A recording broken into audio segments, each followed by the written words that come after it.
Right, I've just got Photoshop open. I'll just show you one way of sizing a photo to a specific size, so you can nominate your size if you like, and that's good if you want to make a photo to like an A4 size, or a passport photo to a small size or something like that. You can specify that size, and one way of doing that is this. Go to File here, click New. This new dialog opens. What this is actually doing is you're setting up a blank white canvas, if you like, in this case white as I say, a specific size. I've got millimetres set in here. You can change that as long as you know your dimensions that you're trying to make your photograph. I want this to be a 6x4, so I'm going to make it 150 millimetres. It was virtually set there actually by 100 millimetres. 300 pixels an inch is quite good, and that's what I usually use. So click on OK. We've got a white canvas here, and if I have a look at the size, the top on the rulers, you'll see that's 150 mil, and over the bottom here by 100. So whatever appears in this white section is going to be that size. You can do that a couple of ways. Come over here, click File, and go to Place Embedded. That will open a browser, and you can browse to your photograph and click Open, and it will be placed on top of this white canvas. I've already got Bridge open, so I'll click there. I'll select that photo there and click the same thing basically. Click File and Place. Use the Place command in Photoshop. So there's the photo. That is a 6x4 photo, so if you wanted you could just go straight after. You usually have to just OK this basically, because it's got this bounding box on it by hitting the tick.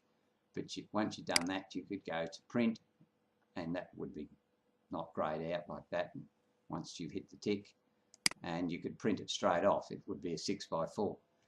While you've got this bounding box here, you can actually click in the center and just move this wherever you like, or you can size it, and basically what you're doing is cropping it a little bit. So if you come to any of the corners, top or the bottom, until you get that diagonal arrow, and then importantly hold the Shift key down on your keyboard, then left click and drag. Holding that Shift key down, what that's actually doing is maintaining the aspect ratio, so it's not only gone wider, but it's gone increased in height as well, and maintain the aspect ratio of the picture. So it's important to hold that Shift key as you're dragging. That's pretty well right, I think.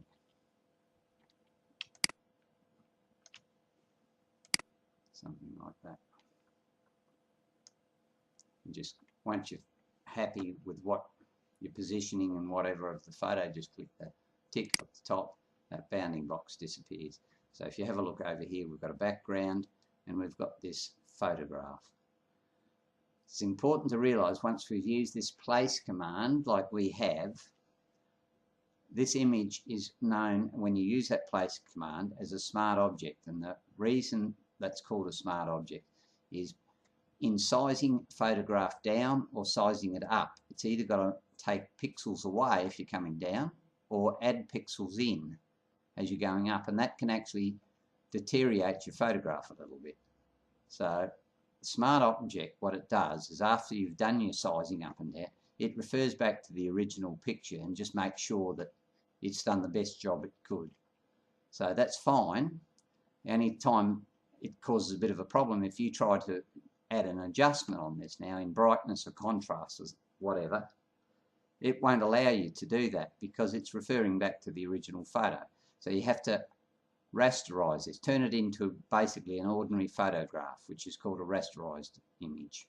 So to do that, you have to select, so it's a matter of just clicking on that image to select it, and right click it till you get up here and come to rasterize layer. And you'll notice there's a little icon in the corner on the bottom right hand side here. That will disappear. That's the smart object little symbol, if you like. Rasterize layer, that's gone. So now we've got just an ordinary photograph that adjustments and that will work on. You can, again, just print that if you like.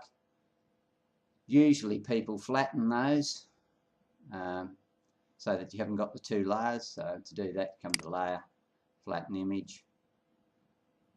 If you are still working, like wanted to add some text or something to this, you may want to keep it in 2 layers. And I'll show you, but anyway, we will actually flatten that one. And then we've got a single layer now. Come over to here, File, and Save As. And that's called Untitled 1 JPEG. And going to the desktop, you can select wherever you want to put that. But it can be saved as a JPEG, it can be saved as a TIFF, or it can be saved as a PSD file. PSD file is important if you want to save the layers. If you've maintained your layers, that will maintain the layers for you. So next time you open it, you've got all the different layers, perhaps a layer with text on it, a layer with a photograph on it, and you can readjust everything. But just click on, as we've got it flattened, we click on the JPEG and save. So I'll cancel that. But that's one way of sizing a photo in Photoshop.